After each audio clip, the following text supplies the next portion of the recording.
السلام علیکم ورحمۃ اللہ وبرکاتہ۔ کہتے ہیں کہ کسی زمانے میں ایک شخص بہت بیمار پڑ گیا تھا،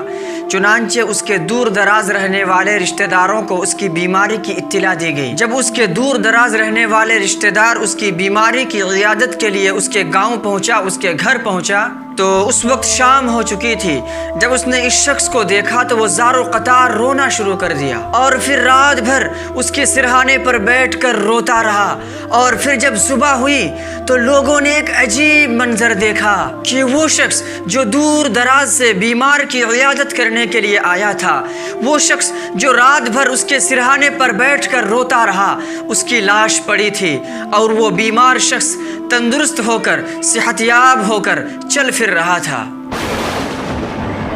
اب ذرا سا رک کر اپنی زندگی کا صرف 2 منٹ صرف کر کے میرے ساتھ سوچئے اور اپنے ایمان کو تازہ کیجئے کہ اگر اللہ رب العزت نے ہماری موت رکھی ہے تو اس موت کے لیے نہ کسی وبا کی ضرورت ہے، اور نہ ہی کسی پینڈیمک کی ضرورت ہے، اور نہ کسی وائرس کی ضرورت ہے، اور نہ ہی کسی ایکسیڈنٹ کی ضرورت ہے۔ لیکن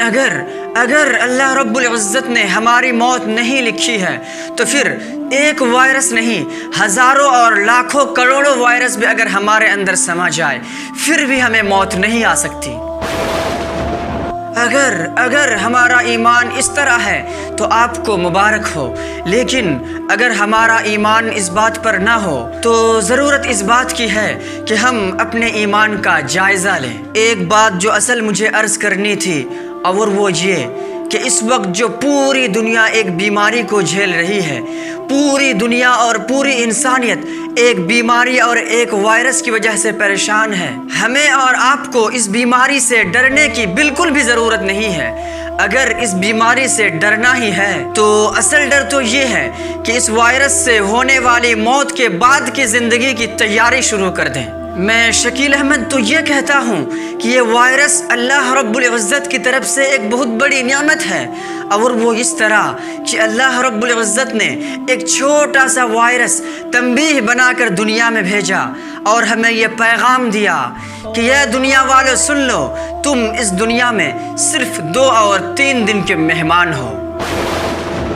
اے میرے بھائی اور اے میری بہن، آپ تو عقل مند ہو، آپ مجھے بتاؤ کہ اگر کسی شخص کو یہ پتہ چل جائے کہ وہ صرف اور صرف 2 اور 3 دن کا مہمان ہے، پھر جا کے وہ اللہ رب العزت کے سامنے اپنے کرتوت کا، اپنے اچھے عمل کا، اپنے برے عمل کا حساب دے گا، تو بھلا آپ مجھے بتائیے کہ اس شخص کی زندگی کیسے گزرے گی؟ ظاہر ہے کہ اس شخص کی زندگی میں نہ کوئی کوتاہی رہے گی اور نہ ہی کوئی غفلت۔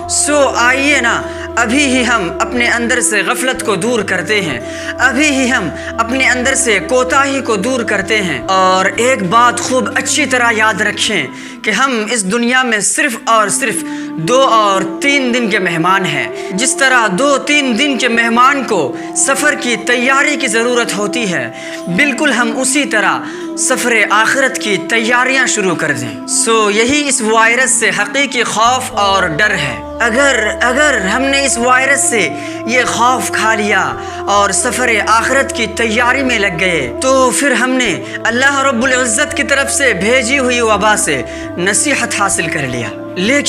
لیکن اگر ہماری زندگی اسی بے ڈھنگی رفتار پر قائم رہی، اگر ہماری زندگی اسی روش پر قائم رہی، تو پھر آپ یقین کیجئے کہ اس سے بھی زیادہ خطرناک وائرس کا اللہ رب العزت نے انتظام کر رکھا ہے کافروں، ملحدوں، مشرکوں اور نافرمانوں کے لیے، جو آگ کی شکل میں شعلہ بن کر بھڑک رہی ہے، جو لوگوں کو اپنے اندر سما لے گی اور سخت سے سخت سزا دے گی۔ اللہ رب العزت مجھے، آپ کو اور ساتھ ہی ساتھ پورے امت مسلمہ کو اس آگ سے حفاظت فرمائے۔